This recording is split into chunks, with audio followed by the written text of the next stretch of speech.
Corona virus का जो अभी महामारी विश्व स्तरीय चला हुआ है, ये हम अपनी संस्कृति को भूल गए हैं, इसलिए हम भारत के लोग भी डर रहे हैं। भारत में सबसे पहले क्या बताया गया था, कहीं भी हम बाहर से आते हैं तो हम पहले जो वस्त्र पहन करके आए बाहर का, उसे ऐसे जगह पर टांग देते थे जो घर से बाहर का हो, बाहर हो बिल्कुल, उसको हम टांग देते थे। जूता चप्पल खोल देते थे और पैर को अच्छी तरह धुल लेते थे, हाथ को धुल लेते थे, हाथ को मिट्टी लगा करके धुल लेते थे, जिससे डिसइंफेक्टेड हो जाता था हाथ, बैक्टीरिया वायरस लेस हो जाता था। ये सब परंपरा थी, लेकिन हम जैसे जैसे एडवांस होते गए, पश्चिमी सभ्यता का नकल करने लगे, सीधे जूता पहन करके किचन में आने लगे, कि जूता पहन करके खाने लगे। ये इसके चलते हमारी व्यवस्था पूरी बिगड़ गई और आज हम इतना भोगी हो गए हैं। कोरोना वायरस हमको फिर से वही याद दिलवा रहा है, हम उधर ही लौट रहे हैं। तो इन सब चीज़ों को फिर से हमें चालू करने की आवश्यकता है। वस्त्र को आवे, जो कपड़ा हम पहने हुए हैं उसको खोल के टांग दें और हाथ पैर धो करके फिर हम दूसरा वस्त्र पहन लें और जूता चप्पल बाहर खोलें, तो ये इससे हम बहुत सुरक्षित हो सकते हैं। दूसरा क्या है कि जो अभी सिम्टोमेटिक ट्रीटमेंट दे सकते हैं। हमारा जो देश है इतना समृद्ध नहीं है कि सैनिटाइजर बना दे बहुत मास क्वांटिटी में मास्क बना दे, मेडिसिन बना दे, एकाएक संभव नहीं है। तो इससे हमारी स्थिति वैसी नहीं है। तो सिम्टम्स के हिसाब से चलें। ये जो इसका फील्ड है बैक्टीरिया का, सो ठंडा में ज़्यादा बढ़ता है। ये वायरस का जो फील्ड है वो सर्दी खांसी में ज़्यादा पनपेगा। यदि आपको रहेगा तो लंग्स का कोई डिजीज हो, ये डायबिटीज़ हो, हाई ब्लड प्रेशर हो, कार्डियक डिसऑर्डर हो, तो ये बीमारी तेज़ी से फैलेगा। तो हम इन सब चीज़ों को तो कंट्रोल करें और इसका जो फील्ड है सो सर्दी खांसी से फेफड़ा में आसानी से पहुंचेगा।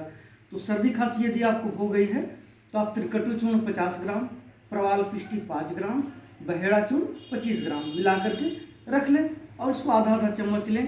तो सर्दी खांसी थोड़ी बहुत, तो ये जो मौसम ऐसा है ना, तो इसमें तो सबको हो रहा है और आदमी ये सस्पेंस में पड़ा हुआ है कि हमको ये कहीं कोरोना तो नहीं हो गई है, उसी का इन्फेक्शन तो नहीं लग गया है। तो हम उसको ले आधा आधा चम्मच सुबह शाम खाली पेट में गर्म पानी के साथ तीनों को मिला करके रख लें एक डब्बे में, आधा आधा चम्मच लें तो हमारा ठीक हो, स्थिति ठीक रहेगी। यदि आपको बुखार हो गया है तो आयुर्वेद का जो एक एंटीबायोटिक है, हम इसको लगभग 20 वर्षों से दे रहे हैं। त्रिभुवन कीर्तिरस, ज्वरनाशक वटी, महासुदर्शन वटी, गिलोय घनवटी, इसको 2-2 गोली सुबह शाम एक एडल्ट डोज में, हम एडल्ट का डोज बता रहे हैं जो 12 साल से ज़्यादा का उम्र है। तो इसको देने से किसी भी तरह का बुखार हो, हम एक ब्रॉड स्पेक्ट्रम में इसको ले रहे हैं, मैंने रेंज को कवर करता है। और आयुर्वेद में एंटीबायोटिक नहीं है। एंटीबायोटिक का मतलब केवल बैक्टीरिया मारना नहीं, हमारे यहाँ क्या है, इम्यून सिस्टम को ही बूस्टअप करता है। जो आयुर्वेद की मेडिसिन है वो इम्यून सिस्टम को ही बूस्टअप करता है, बढ़ाता है। तो जब हमारा इम्यून बढ़ेगा तो हम बैक्टीरिया के साथ वायरस को ही कंट्रोल कर सकते हैं। तो वायरल डिजीज और बैक्टीरियल डिजीज, दोनों डिजीज में, दोनों बुखार में, दोनों तरह के इन्फेक्शन में हम इसको देते हैं। त्रिभुवन कीर्ति, ज्वरनाशक, महासुदर्शन और गिलोय घनवटी 2-2 गोली सुबह शाम। सर्दी खांसी है, कफ का है तो आधा आधा चम्मच त्रिकटु चूर्ण, प्रवाल पिष्टी, बहेड़ा चूर्ण का देंगे एडल्ट डोज में। तो इससे हम उसको कंट्रोल कर सकते हैं। यदि छोड़िए, आप इन सब चीज़ों को भी छोड़ दीजिए। यदि आपको कुछ भी नहीं है, आप जो अभी भयभीत है आदमी बाहर निकलने के लिए, तो घर में तो रहिए। घर में रहिए तो उसमें होता क्या है कि 12 घंटे तक किसी ऑब्जेक्ट पर यदि बैक्टीरिया पड़ा हुआ है, वायरस जो ये कोरोना का है, तो वो खत्म हो जाएगा, मर जाएगा। और हमें मोदी जी के हिसाब से 36 घंटा है। शनिवार को घर में हम आ गए, अब हम रात भर रहेंगे 10-12 घंटा, फिर सुबह 10-12 घंटा, फिर शाम को 10-12 घंटा, 36 घंटा हो गया। तो 36 घंटा में पूरा तरह से डिसइंफेक्टेड हो जाएगा, पूरा जहाँ जहाँ वो पड़ा हुआ है वो सब खत्म हो जाएगा। लेकिन यदि हम बाहर निकलते रहे, आना जाना करते रहे, तो हमारे शरीर पर वो आ जाएगा, बॉडी पर आ जाएगा। तो जो डीएक्टिवेट अवस्था में रहता है वायरस, फिर एक्टिवेट हो जाता है। जैसे मानव के शरीर पर आता है तो एक्टिवेट हो जाता है, एक्टिविटी उसकी बढ़ जाती है और अपना काम करना चालू कर देता है, फंक्शन में आ जाता है। लेकिन किसी वस्तु पर पड़ा हुआ है, हम कहीं जाएंगे ही नहीं तो उसको मानव शरीर मिलेगा नहीं, तो जहाँ है वहीं मर जाएगा। तो ये सबसे बड़ा विज्ञान है, बहुत बड़ी बात मोदी जी ने कही है। ये अध्यात्म में हमारे यहाँ है, कई जगह इसकी चर्चा है। भगवान जगन्नाथ के विषय में है, भगवान श्री कृष्ण के हैं। जब भी हमारे यहाँ महामारी फैलती थी तो यज्ञ हवन होता था। यज्ञ हवन में क्या होता है कि जो उससे धुआं निकलता है, जो तेलीय औषधीय द्रव्य है, तेल के रूप में निकलता है और जल करके धुआं के रूप में फैलता है और माइक्रोन्यूट्रिएंट्स में टूट जाता है, छोटे छोटे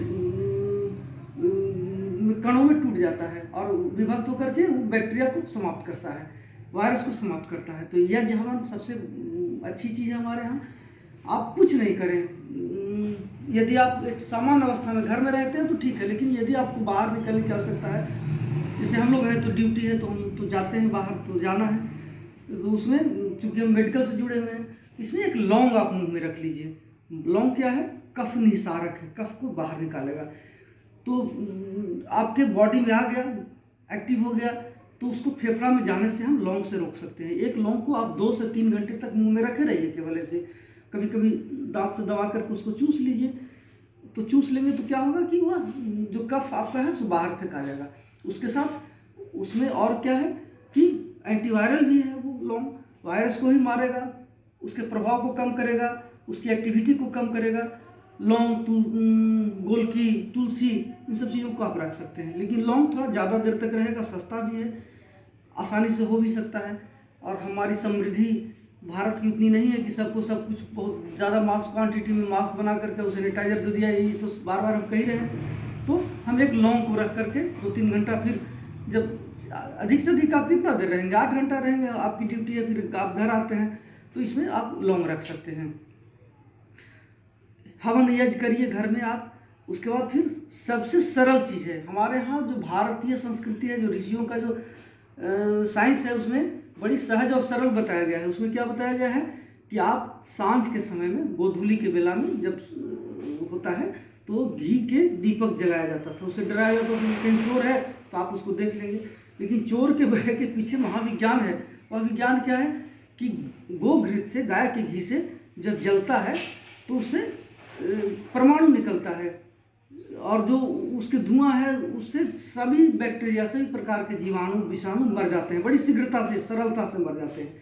शंख बजाते हैं, घंटी बजाते हैं, तो इससे भी भागता है बैक्टीरिया।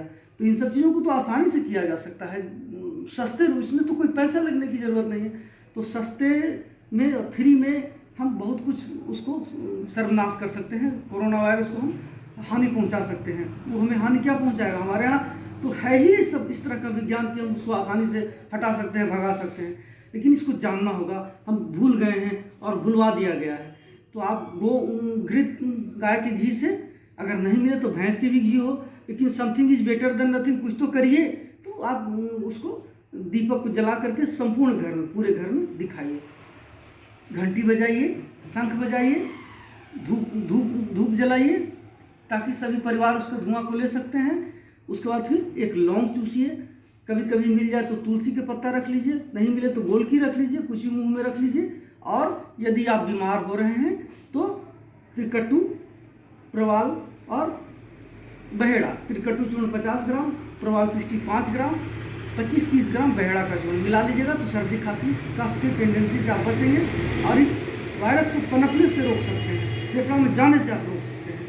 यदि आपको बहुत ज़्यादा हो गया है तो त्रिभुवन कीर्ति रस, ज्वरनाशक, महासुदर्शन बट्टी, गिलोय बट्टी, इसको खा लेंगे, तब ये एंटीवायरल है। बहुत भयानक वायरल डिजीज को हमने समाप्त किया है। कोरोना पर तो कोई मेरा रिसर्च है नहीं, चूँकि ये कभी मिला नहीं, इससे पाला नहीं पड़ा मेरे जीवन में, लेकिन 30 वर्षों से मैं डॉक्टरी कर रहा हूँ और बड़ी खतरनाक वायरल डिजीज और बैक्टीरियल डिजीज को ख़त्म किया हूँ। इसलिए ये कारगर है, बिल्कुल कारगर है। इसको करिए, इन सब चीज़ों को करिए सिम्टम के हिसाब से, और इससे मुक्ति मिलेगी। बहुत ऐसा कुछ नहीं है, हमारे यहाँ सब कुछ है, केवल हम उसको भूल गए हैं। जय हिंद, जय भारत, वंदे मातरम।